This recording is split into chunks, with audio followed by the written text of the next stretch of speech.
e seja bem-vindo ao nosso canal Teologia Aprenda Mais. Estamos aqui voltados para o pensamento teológico e principalmente as respostas apologéticas, as respostas que voltam para a nossa curiosidade bíblica, né? Não temos todas as respostas, mas temos as respostas necessárias para preencher a nossa curiosidade, preencher a nossa base teológica, termos uma resposta apologética para esse mundo cético que está aí, para os questionadores, né? E é bom ser questionador, claro que é bom questionador dentro do próprio limite e relacionarmos que tem uma resposta, existe uma resposta.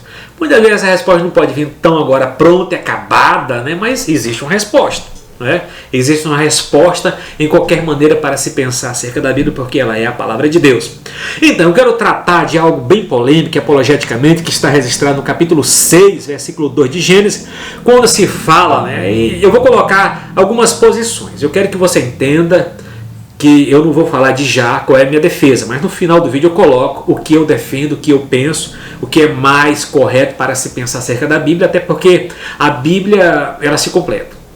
Então aquela regra hermenêutica da Reforma Protestante, que a própria Bíblia se interpreta, e devemos interpretar o Antigo Testamento, é uma coisa bem importante, devemos interpretar o Antigo Testamento à luz do Novo Testamento. Eu estou de óculos, então tenho que colocar o óculos aqui, que é o Novo Testamento, para ler o Antigo Testamento. O judeu lê o Antigo Testamento com a ótica do Talmud, com a ótica das tradições judaicas. Nós, protestantes ou cristãos históricos, lemos o Antigo Testamento à sombra do Novo. Tá? Até porque nós temos uma revelação progressiva, começa no Gênesis e fecha no livro de Apocalipse com a morte do último apóstolo. Então, Deus não falou tudo ali no livro de Gênesis, ele vai falando no decorrer da história sucessivamente. Isso você pode acessar o livro sobre revelações, sobre iluminações, que está lá nos meus vídeos lá acerca da bibliologia. Acesse o meu canal, vai lá. Na minha playlist, lá tem vários vídeos sobre bibliologia que fala de inspirações e essa revelação que vai se progredindo ao decorrer do tempo. Mas a pergunta é, os filhos de Deus eram anjos que se casaram com mulheres? Você pode dizer, não, o Ben Elohim, Ben Elohim, que dá a questão lá de filhos de Deus, entendeu? Se remete a anjos, mas vamos colocar essa questão desse problema teológico, um problema hermenêutico, um problema de curiosidade bíblica, mas vamos analisar o que está dentro da Bíblia, dentro do contexto. Tudo bem, tem alguns livros, como o livro de Enoque, que vai falar que foram anjos que coabitaram, que coabitaram com mulheres, nasceram os gigantes, nasceram os nefilis, os grandes gigantes, os grandes homens de nomes da época, entendeu? Então eu quero fazer 2 vídeos sobre isso, de Gênesis capítulo 6, versículo 2. Os filhos de Deus eram anjos que se casaram com mulheres? É um ponto de interrogação. Era anjos ou não os filhos de Deus? Então, o problema teológico, hermenêutico, de saída para se pensar dentro da curiosidade bíblica, vamos colocar. A expressão filhos de Deus no Antigo Testamento é empregada exclusivamente referindo-se a anjos. Isso é um fato. Está em Jó, capítulo 6 e versículo 6, quando fala que os filhos de Deus se apareceram ou tiveram presente na presença de Deus, aquilo se retrata de anjo. Você pode estar analisando Jó, capítulo 1, versículo 6, ali era anjos, eram seres sobrenaturais, metafísicos. Isso está registrado também em Jó capítulo 2, versículo 1, Jó 38, versículo 7. Então são anjos ali. Até que Satanás aparece lá, que Deus pergunta, o que tu faz de rodear a terra, tudo mais. Parece ali uma prestação de conta que acontece em Jó, que os anjos vieram prestar conta do seu serviço, que eles fizeram sobre a terra. E até Satanás também tinha que dar conta, porque Satanás, ele tem limite. É como diz Santo Agostinho, ele é como um animal preso como um cão que está segurado, então ele tem limite, está segurado pelo dono maior, soberano do universo, que é Deus. Lutero falou que o diabo é o diabo de Deus, então o diabo só faz aquilo que é permitido ou decretado por Deus, então tem um limite ali. Então no livro de Jó aparece os filhos de Deus para prestar conta diante de Deus, aparece a figura de Satanás. E Deus pergunta para ele o que está fazendo. Então Deus está sacando, está olhando como onisciente da terra. Os olhos do Senhor estão em todo lugar, contemplando o bem e o mal, então ele sabe o que Satanás está fazendo, e o que ele vai fazer. Até pelo contexto do livro de Jó, a gente vê que ele só faz aquilo que Deus determina, ou Deus permite para ele tocar em Jó. E até falou assim, você pode tocar nisso, pode tocar aquilo, mas não toca na vida. A vida é preciosa, o princípio de vida é somente Deus. Então, vamos colocar, entretanto, o Novo Testamento nos informa que os anjos nem se casam e nem se dão em casamento. Olha lá, a questão quando se fala, Entretanto, o Novo Testamento nos informa que os anjos nem casam e nem se dão em casamento. Isso está narrado em Mateus 22:30. Esse Jesus coloca: se eles nem se casam e não se dão em casamento, eles não são sexuados, eles não são seres biológicos reprodutivos, eles são seres assexuados, não tem sexo, não tem gameta. Eles são seres espirituais, neutro. Eles são seres neutros. Isso a gente pode pensar e conjecturar teologicamente a partir de Mateus 22, versículo 30. O próprio Jesus falou: os anjos não se casam, não se dão em casamento. Então são seres assexuados, não tem sexo. Eles não foram criados para reproduzir como ser humano. Quem foi receber o mandamento para multiplicar e encher a terra foi Adão e Eva. E o segundo mandamento veio para Noé, depois do repovoamento da terra, né? Não foi para anjo. Então a gente pode desconstruir e pensar sobre isso. Eu acho que o pensamento mais clássico é esse, baseando, né, tendo por base teológica, por base contextual, que Jesus coloca que os anjos não se casam, não se dão em casamento. Além disso, se os anjos se casassem com seres humanos, né, casassem com seres humanos, os filhos deles seriam meio humanos e meio anjos. Então quer dizer, o anjo vai ter uma relação sexual com a mulher. O cara vai ser um mutante, né? Então ele é meio anjo, né?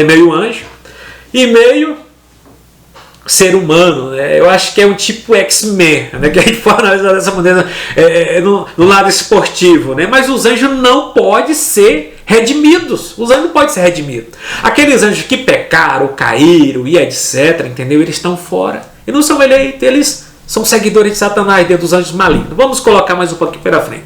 Então, a solução que possamos ter rápida dentro de uma solução teológica para se pensar, para se dar uma resposta, né, relacionada, né, para termos a solução, a saída, para se pensar um pouco, né? Então, várias são as interpretações possíveis. No lugar de insistir que os anjos tenham coabitado com seres humanos, alguns eruditos bíblicos, né, creem que a expressão Filho de Deus seja uma referência a linhagem piedosa de Sete, né? Através da qual viria o Redentor, Gênesis capítulo 4, versículo 26. Essa é a interpretação clássica, a interpretação mais tradicional no decorrer da história do cristianismo. Agora você pode dizer, não, mas alguns pais da igreja defendiam que era anjo. Outros não defendiam que era anjo. Eu posso até citar o nome de muitos pais que defendiam que era anjo, outros que não defendiam que era anjo, entendeu? Mas o texto bíblico me coloca a questão da linhagem piedosa, dos filhos de Deus, que era a descendência de Sete, a descendência de Enos, que está lá no capítulo 4, versículo 26, aqueles que primeiro invocaram o nome de Deus. Eu penso que dá mais uma base para se pensar que era essa linhagem piedosa, com respeito que você vai pensar de outra maneira, né? Que se entremeteu com a linhagem ímpia de Caim. Então, os filhos de Deus, né, e os filhos de Deus são a descendência piedosa de Sete. E as filhas dos homens são a descendência de Caim, os caimitas, né, que está lá no capítulo 4 já. Essa aqui é a base dentro do cristianismo histórico, clássico, né? Isso se coaduna com o contexto imediato, né? Vamos pegar o contexto imediato. Evita todo o problema decorrente da interpretação de que era anjos. Está de acordo com o fato de que os seres humanos também são mencionados no Antigo Testamento como filho de Deus. É verdade. Porque quando a gente colocar o Ben Elohim, que é filho de Deus, seres metafísicos, seres espirituais, a gente podia pegar Isaías. Pega Isaías 43, versículo 6, fala os homens são chamados filho de Deus, Israel era chamado filho de Deus, e vários outros personagens são chamados filho de Deus. Possamos ler ou analisar esse texto, e não somente anjo. Outros estudiosos acreditam que os filhos de Deus sejam uma referência a grandes homens, a varões de renome na antiguidade. Aponta para o fato de que o texto refere-se a gigantes e valentes. Ainda, isso evita o problema de os anjos, espíritos, né, coabitarem com seres humanos. Outros ainda combina essa interpretação e especula que os filhos de Deus eram anjos que não guardaram o seu estado original. É os que estão presos lá, que fala na carta de Judas 6, né? E que na realidade possuíam seres humanos, levando-os a um cruzamento com as filhas dos homens, produzindo assim uma raça superior, cuja semente foram gigantes e outros varões de renome. Mas assim, que os anjos que estão presos, né? Lá na carta de Judas 6, né? Que são aqueles anjos que coabitaram com mulheres, entendeu? E tiveram esse gigante. Então ali não foi anjos puros. Foram anjo caído, foram demônio. Foram demônio. Mas em uma parte a gente vai ver que eles se encarnaram, né?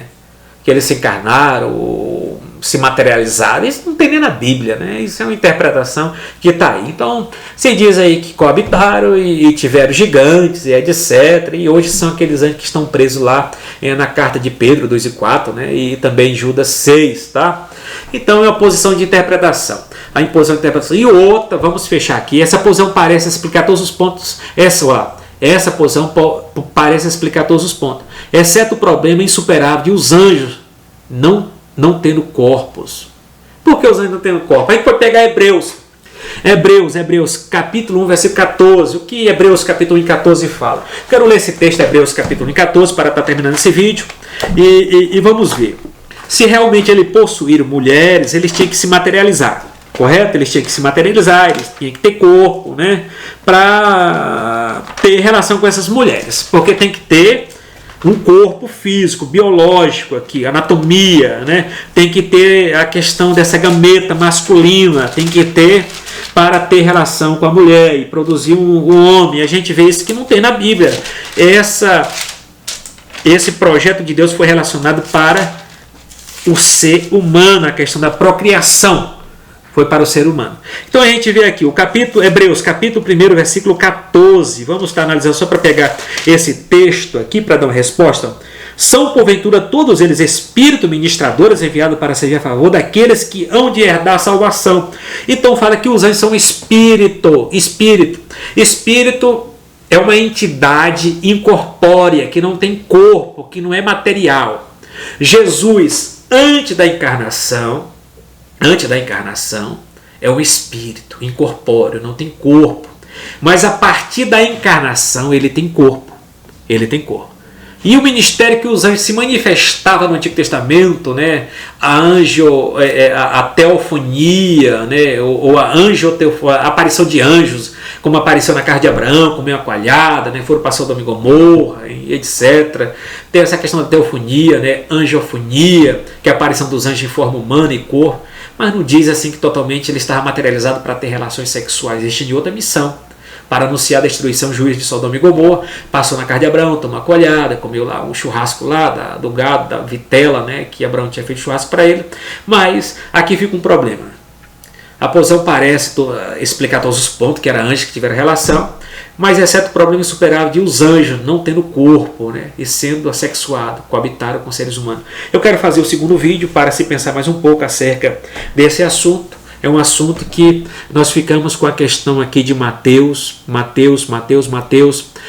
22, lá no problema que coloca assim. Entretanto, no Novo Testamento nos informa que os anjos nem se casam e nem se dão em casamento. Mateus 22 e 30. Foi o Senhor Jesus que falou isso. Então, nós possamos pensar que os anjos são seres assexuados e eles não possuem aquelas mulheres. Quem possuiu aquelas mulheres foi a descendência piedosa que vem de Sete, Enos, que são chamados filhos de Deus. Aqueles que invocaram o nome do Senhor, que está no final do capítulo. Vamos só terminar com esse texto aqui do capítulo 26, né, o capítulo 26. Capítulo 4, versículo 26 de Gênesis. Os filhos de Deus, a descendência piedosa, voltada de Adão, né, de Sete, de Enos, que se coloca para se pensar a questão dos filhos de Deus. Quem eram os filhos de Deus? E as filhas dos homens, a descendência ímpia de Caim, né, que tiveram esses grandes gigantes, né, de violência, que está retratado lá, que são a causa principal do dilúvio, que Deus recomeça com a família de Noé. Então o versículo 26 coloca a questão de Adão. E Sete nasceu um filho, chamou o seu nome de Enos. Então esse começou a invocar o nome do Senhor. Aqui está a descendência piedosa, que é chamada de filho de Deus. Eu agradeço pela oportunidade mais uma vez. Vamos pensar mais um pouco acerca da Bíblia e quero referir principalmente que os anjos não se casam, não se dão em casamento. Eu vejo que é base forte, mas você podia apresentar, mas o livro de Enoque fala que era anjos. O livro de Enoque é um livro pseudepígrafo, não é um livro inspirado da Bíblia, mas é uma tradição, uma cultura, um livro extra-bíblico, né, que sim e não, mas o que está na Bíblia é o que temos de resposta. Obrigado mais vez. Acesse o nosso canal Teologia Aprenda Mais. Acesse o nosso like, né? Deixa o seu like, quer dizer, compartilhe os nossos vídeos.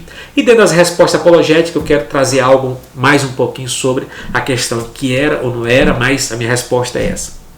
no pensamento clássico, né? Os anjos não se casam senão casamento porque são seres assexuados. Obrigado, shalom, a paz do Senhor.